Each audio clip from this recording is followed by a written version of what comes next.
The diamond tennis bracelet wasn't in Marcus's coat pocket anymore. Victoria Chen Williams stood in their penthouse closet at 6 a.m. on December 26th, holding the empty Tiffany box she'd found wedged behind his running shoes 3 weeks ago.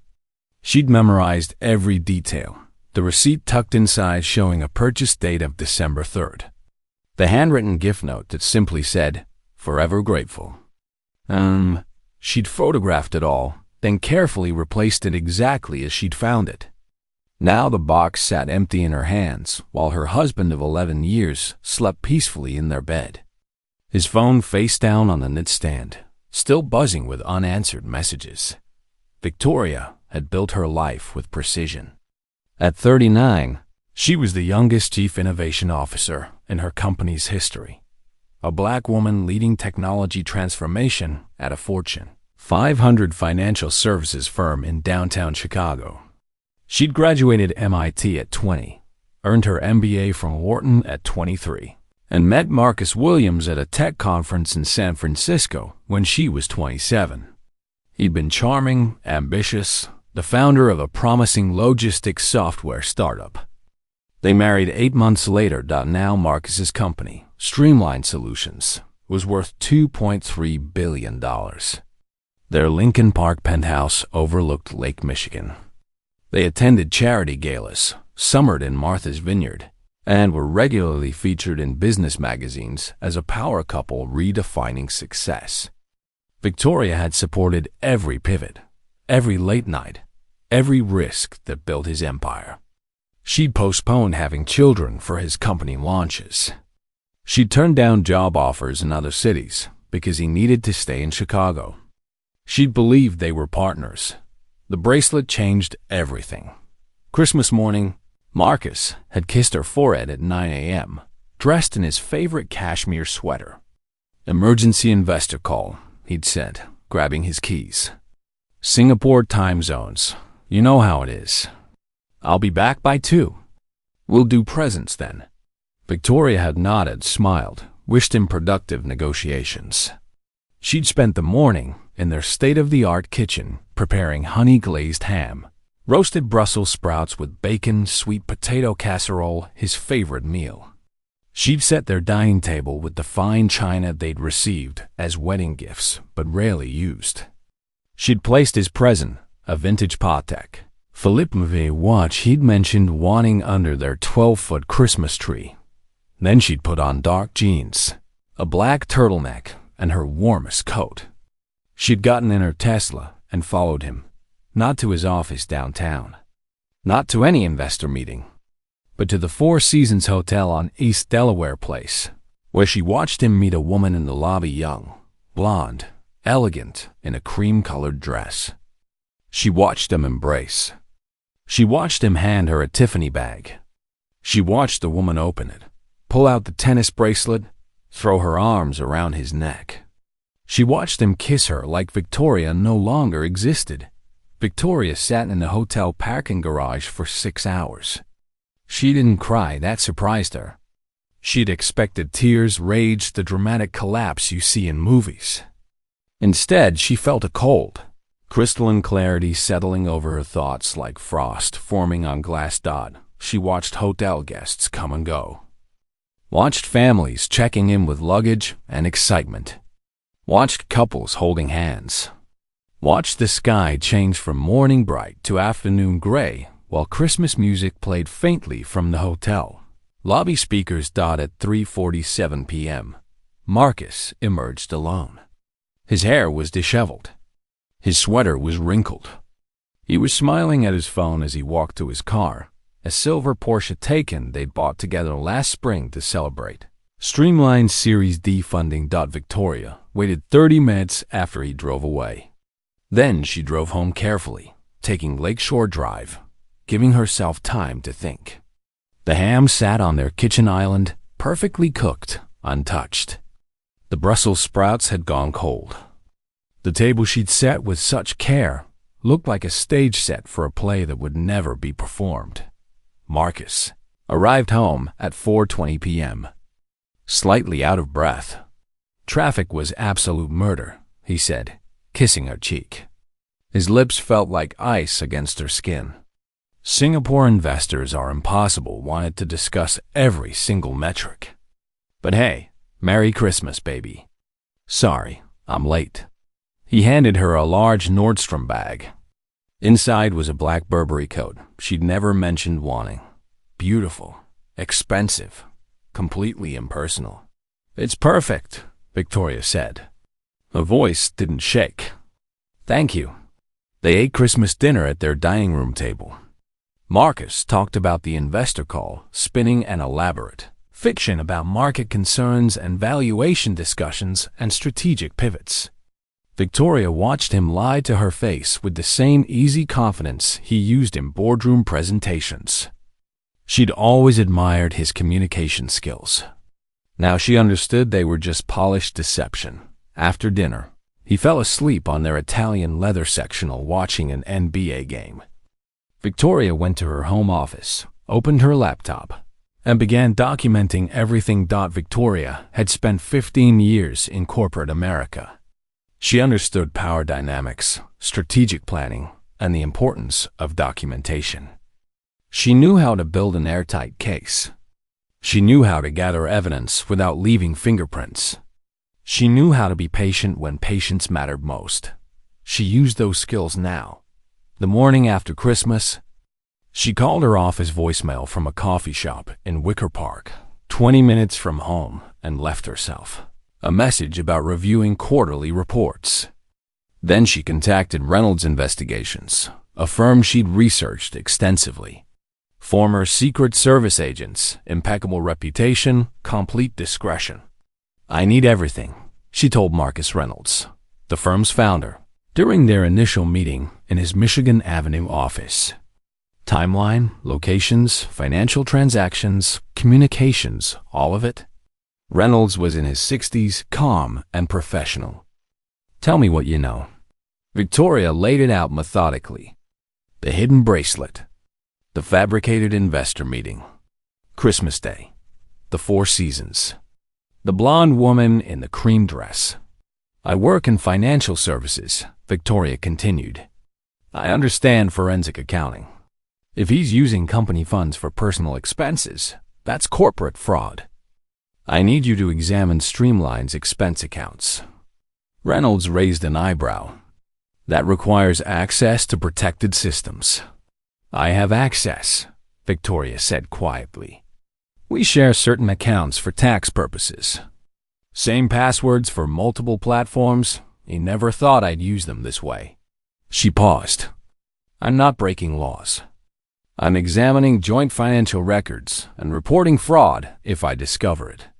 Streamline has investors, board members, employees. They have a right to know if their CEO is embezzling. You're very composed for someone whose marriage just imploded. I cried enough on Christmas, Victoria said. Now I'm working. She retained an attorney that same afternoon, Diana Rothstein, known for aggressive advocacy and high-stakes divorces involving significant assets. She opened a separate bank account at a different institution. She began rooting her substantial salary there. She photographed every document in Marcus's home office using secure cloud storage. At night, she lay beside her husband, feeling nothing when he touched her. They had perfunctory sex twice that week. Marcus never noticed the difference further, proof of how little attention he'd been paying. Reynolds called 3 days into the investigation. His voice was careful, measured. Mrs. Williams, you should be sitting down. Victoria was in her corner office, 43rd floor, overlooking the Chicago River. I'm ready. The affair has been ongoing for approximately 28 months. The woman is named Amber Preston, age 26. She works at Kingsley Marketing Streamline Solutions, hired them 18 months ago for their rebrand campaign. Of course, a professional relationship that evolved into something else. How predictable. Your husband purchased a condominium for Miss Preston 14 months ago, Reynolds continued. Gold Coast location, 1,700 square feet. Down payment of $340,000 came from a Streamline. Subsidiary account labeled Consultant Housing Allowance. Monthly mortgage payments of $4,200 are processed through company expense accounts as contractor accommodations. Victoria's vision narrowed. 28 months. Over 2 years of systematic deception while she'd been faithful, supportive, devoted. "There's more," Reynolds said quietly. "Ms. Preston's car lease, a BMW X5, is paid by Streamline as a vendor vehicle. Her Amex card, with charges averaging $12,000 monthly, is processed as marketing consultation expenses. Monthly cash transfers of $8,000 go directly to her personal account, labeled as Creative Director Retainer." Marcus was serving a 4-year federal sentence for corporate fraud. Amber Preston had moved to Phoenix, working retail, living quietly with consequences of her choices. Streamline Solutions had new leadership and mandatory ethics oversight. And Victoria? She was thriving. That evening, she met David for dinner at their favorite restaurant in River North. They talked about their days, shared laughter, made plans for a weekend trip to Michigan. It felt comfortable, authentic, real. Later, alone in her townhouse, Victoria stood at her window overlooking the Chicago skyline. 1 year ago, she'd watched her husband drive away to spend Christmas with another woman. She'd sat in a parking garage feeling devastated and alone. Now she stood in her own home, running her own company, living her own truth. She'd taken her worst moment and transformed it into the foundation of something meaningful. The best revenge wasn't Marcus's prison sentence or destroyed reputation. The best revenge was this: becoming someone he could never diminish again. Someone whole, powerful, successful on her own terms. She was free. She was strong. She was exactly who she was meant to be. And tomorrow, she'd wake up and continue building, helping others find their way through darkness into light, exactly as she had. Victoria did the math instantly. Conservative estimate: $1.2 million over 28 months. Stolen from his own company, from investors who trusted him, from employees whose livelihoods depended on Streamline's success. "Can you prove it?" she asked. "I can prove all of it. The question is what you want to do with this information." Victoria looked out at the Chicago skyline buildings reaching toward gray December clouds, the river cutting through the city like a scar. She thought about the woman she'd been 2 years ago, trusting completely, believing in their partnership. That woman was gone. "I want comprehensive documentation," she said. "Everything that would hold up in civil court and criminal investigation. Bank records, receipts, communications, photographs, testimony. All of it. Mrs. Williams, this will destroy his career."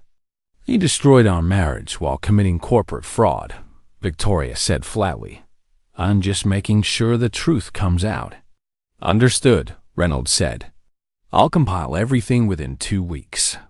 Victoria spent the next 14 days preparing, methodically, for the moment that would change everything. She compiled detailed inventories of their assets: the penthouse, vacation properties, investment portfolios, retirement accounts. She consulted tax attorneys about asset protection strategies. She strengthened professional relationships at work, volunteering for high-visibility projects, making herself indispensable. Because she knew what was coming. When this story broke, tech billionaire exposed for corporate fraud and affair, people would watch her carefully. Would she crumble? Would she become a liability? Or would she prove she was a professional capable of compartmentalizing personal catastrophe? She planned to demonstrate the latter with absolute precision. Reynolds delivered his full report on January 8th. 217 pages of documentation. Photographs of Marcus and Amber at restaurants, entering hotels, vacation destinations. Financial records showing every fraudulent transaction. Email communications obtained through a contact at Streamline, who'd grown concerned about financial irregularities. Victoria read everything. Every email where Marcus complained about his marriage. Victoria's so focused on her career, we barely connect anymore. I married too young before I understood what I really needed. All lies. She'd attended every company function, supported every business decision, listened to his concerns, offered solutions. She'd loved him completely. There were emails discussing their future. Once I handle things at home carefully, we can be together openly. Just need to be strategic about timing. Cold, calculated planning to discard the woman who'd helped build his empire. The evidence was overwhelming, irrefutable, devastating. Victoria closed the report and called Diana Rothstein. I want to file for divorce with full disclosure of the affair and financial misconduct, Victoria said.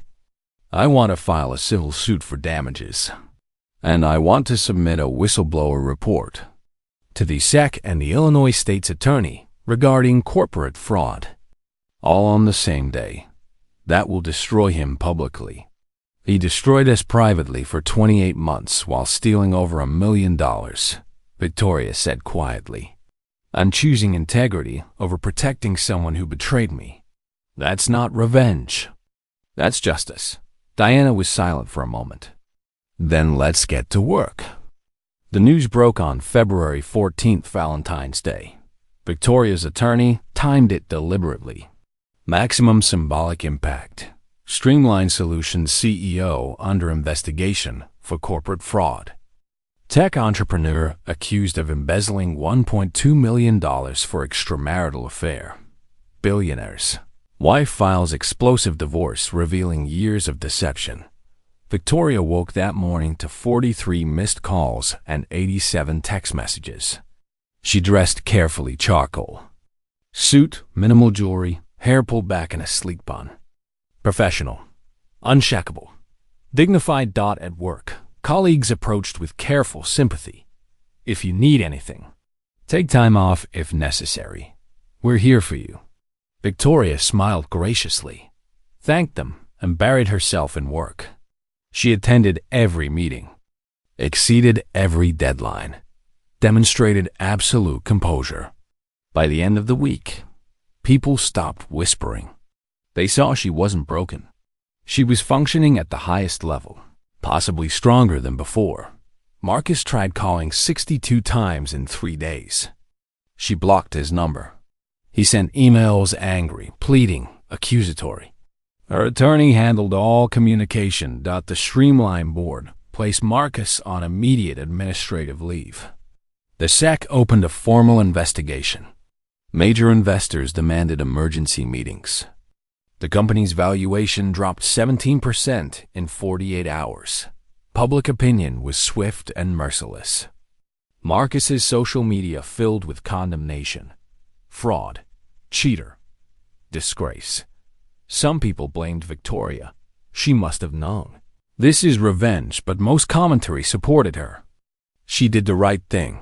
She's brave for reporting fraud. Justice for betrayed spouses everywhere. Victoria didn't read most of it. She didn't need validation from strangers. She knew why she'd acted, not from vindictiveness, but from principle. When you discover wrongdoing, you have an obligation to report it regardless of personal relationships. 3 weeks after filing, she sat in her therapist's office. Dr. Elena Martinez, who specialized in trauma recovery. I feel guilty, Victoria admitted. Like I should have seen the signs earlier. Deception is the deceiver's choice, Dr. Martinez said gently. Your husband worked hard to hide this. You trusted your spouse. That's healthy. His betrayal reflects his character, not your awareness. The sessions helped, not because the pain disappeared. It didn't, but because Victoria learned to separate Marcus's choices from her own worth. The divorce finalized in June. Clean settlement. Marcus's attorneys advised him not to fight. He'd already lost too much. Victoria received $8.7 million, half their marital assets, plus restitution for funds Marcus stole during the marriage. Fair compensation for 11 years of partnership support and investment in building his empire. she bought a modern townhouse in West Loop. 3 bedrooms, rooftop deck, floor-to-ceiling windows overlooking the city. Nothing like their Lincoln Park penthouse, but it was entirely hers. Every design choice, every piece of furniture, every detail reflected only her preferences. Standing in her new living room for the first time, she felt something she hadn't felt in years: peace. At work, opportunities expanded. Her company created a new executive position, Chief Transformation Officer, overseeing innovation, ethics, and corporate culture. 28% raise, substantial equity package, seat on the executive leadership team. But Victoria was building something else too. She registered Chun Williams Consulting, keeping both names professionally because they represented her journey. The firm specialized in corporate ethics, compliance training, and whistleblower advocacy. She hired former attorneys, HR executives, forensic accountants who shared her values. Word spread quickly. Her story had been public. The tech executive who chose integrity over loyalty. Companies hired her to review ethics programs. Individuals facing workplace misconduct sought her guidance. Law firms referred clients needing expert testimony. By November, Chun Williams Consulting had 14 employees and a 6-month waiting list. Victoria worked 12-hour days and loved every moment. This was hers, built from devastation based on her principles, helping people navigate exactly what she'd survived. She also started dating carefully, slowly. Met David Park through mutual friends at a gallery opening. He was an architect, thoughtful and patient, genuinely interested in her work and ideas. They took things slow. No rushing. No assumptions. Just 2 people building something authentic. One evening, walking through Millennium Park after dinner, David asked, "Are you happy?" Victoria thought about her business, her home, her reclaimed independence, her life that finally aligned with her values. "Yes," she said, "I really am." "Good," David smiled. "You deserve to be." 1 year after Christmas, Victoria stood in Chun Williams Consulting's new office, space 15,000 square feet in the Willis Tower with panoramic city views. 22 employees now, 300 cases handled, 47 successful whistleblower reports, 38 corporate ethics programs redesigned. To integrity, her team said, raising glasses at their anniversary celebration. Victoria smiled. To doing what's right, even when it costs us everything. The year had transformed her. Not just professionally, though. She'd been profiled in Fortune, invited to testify before Congress about corporate accountability, and named to multiple leadership watch lists. But personally, she discovered strength she didn't know she possessed. The woman who discovered her husband's betrayal might have crumbled, questioned her worth, needed someone to save her. This woman standing in this office she'd built from ruins had saved herself, had transformed pain into purpose, had chosen principle over comfort.